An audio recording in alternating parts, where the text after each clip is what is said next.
Hi there! It's your teacher Mimi again.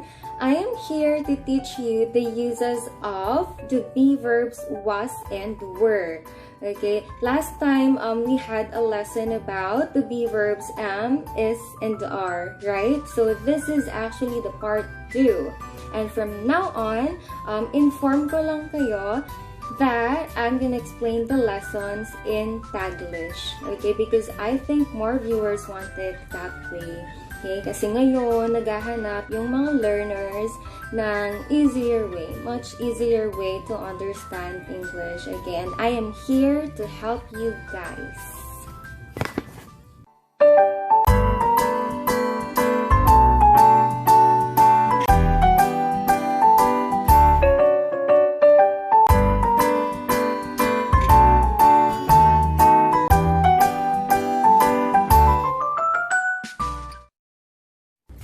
Okay, was and were are both in the past tense. Okay, meaning to say, ginagamit sila sa past state of being.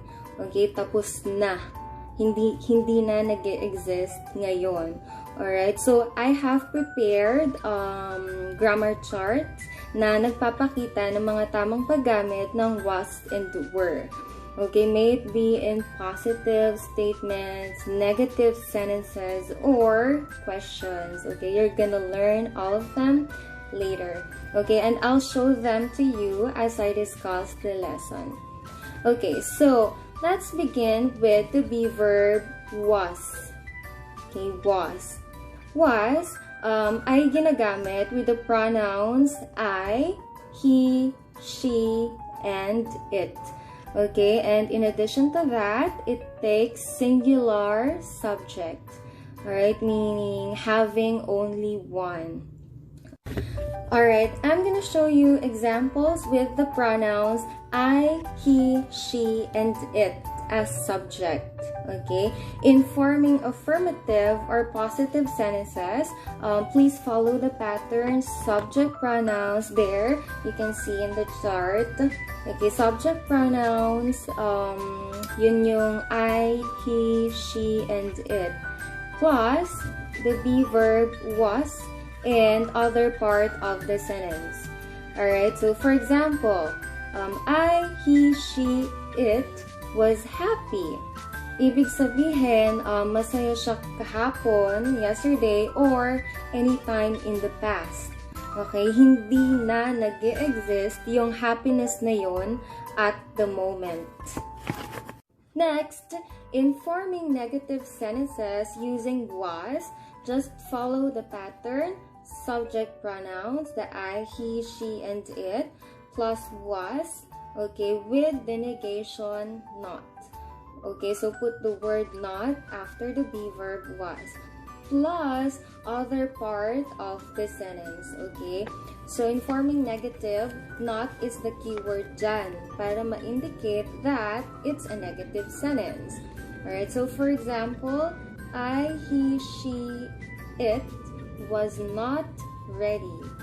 Was not ready.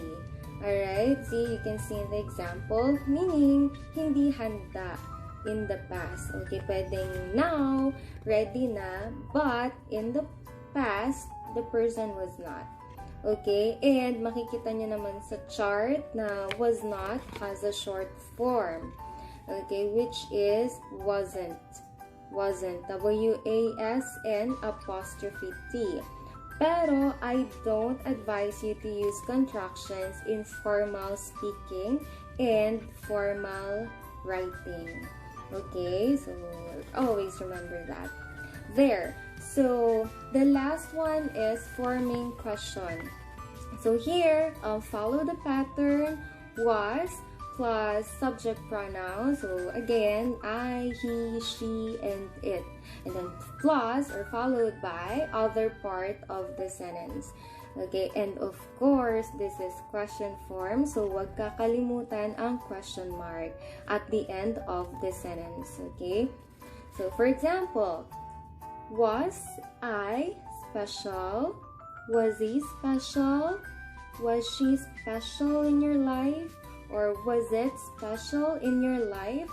So there was comes first, that's the be verb, and then followed by the subject pronouns I, he, she, it, any of those, and then other part of the sentence, okay?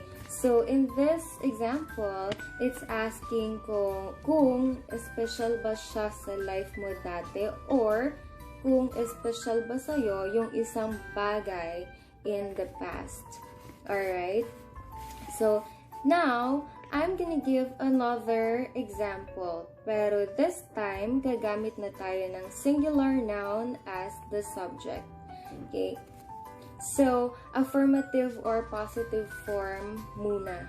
Okay, meron din tayong guide para dyan. Okay, it's the same as the pattern kanina. You just have to change the subject pronoun into nouns. Okay, so it goes subject. So, again, this time, we'll use singular noun. Plus the be verb was, plus other part of the sentence. There. Look at that. Okay, so for example, the boss was in Japan last month.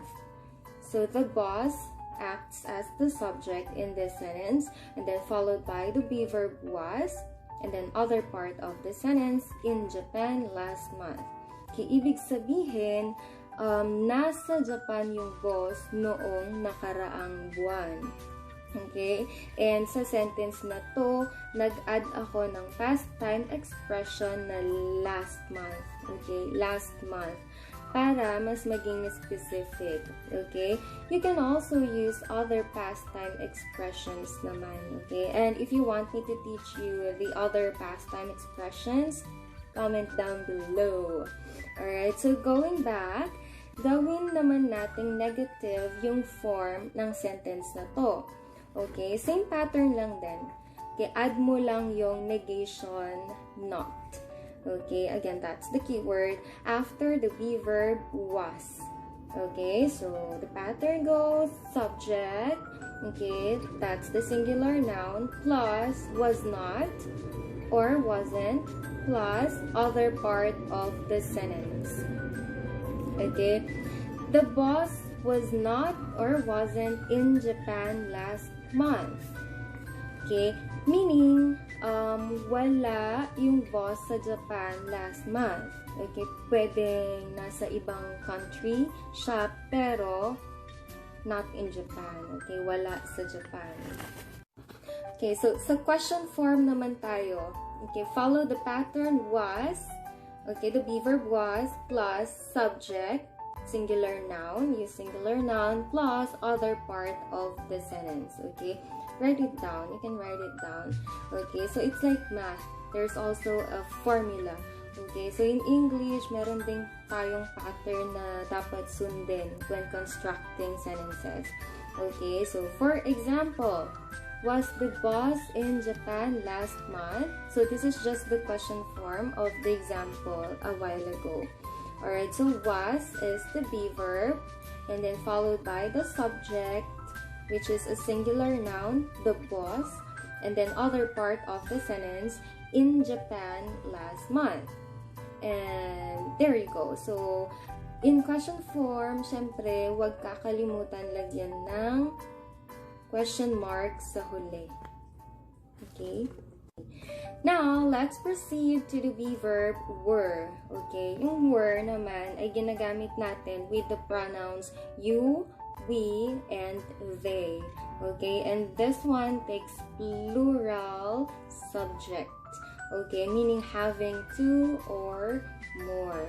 Alright? So, was takes singular subject, and then were takes plural subject.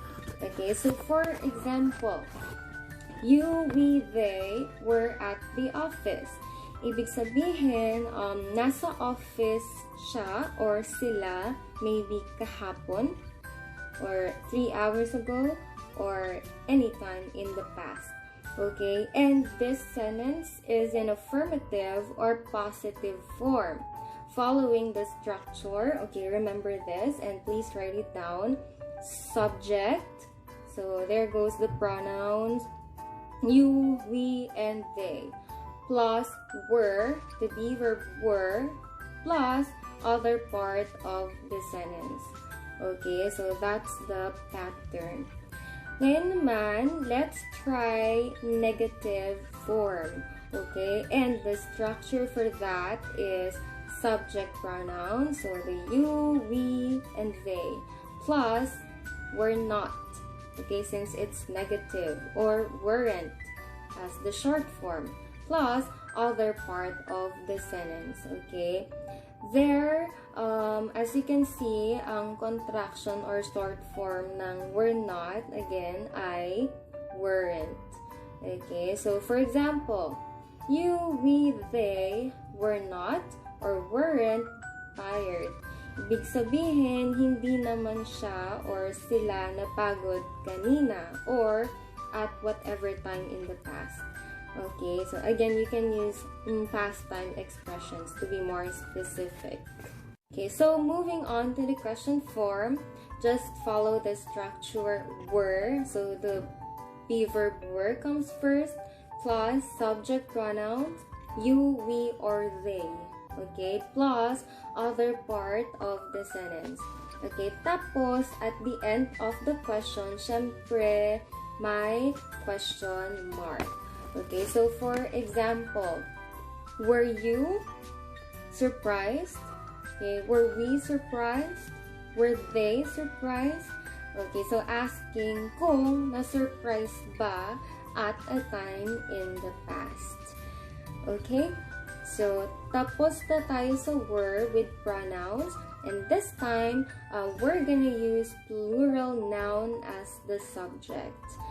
Okay, so for example, the kids were at the party yesterday. The kids were at the party yesterday. So take a look at the example. So showing the structure subject, okay, we're using plural noun now, plus were, the be verb were, plus other part of the sentence. Okay? At ang ibig sabihin ng example sentence na to ay nasa party or birthday party yung mga bata kahapon.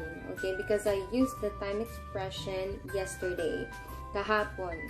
Again, pag gusto mong maging specific that it's in the past, please use time or past time expressions. Okay? There. Now, let's make that example sentence negative. Okay, how's that?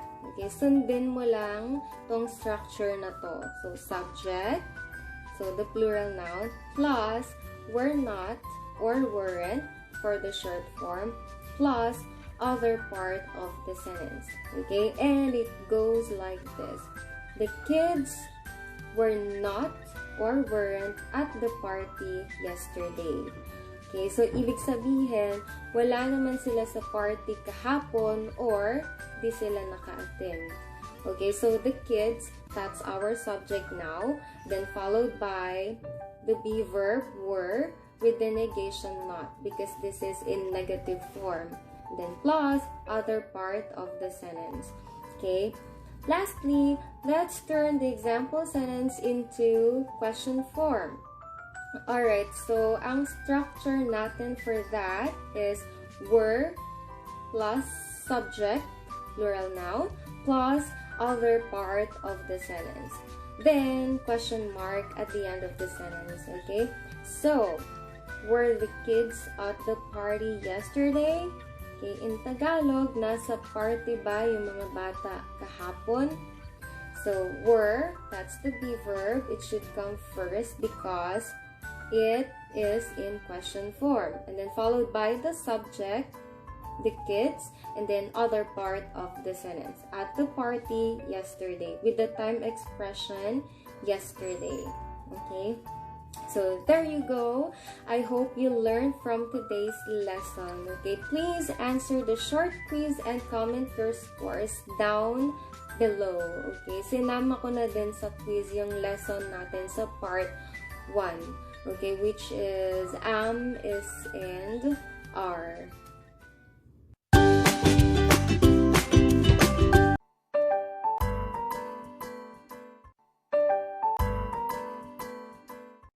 Bye! Thank you so much for watching. Next,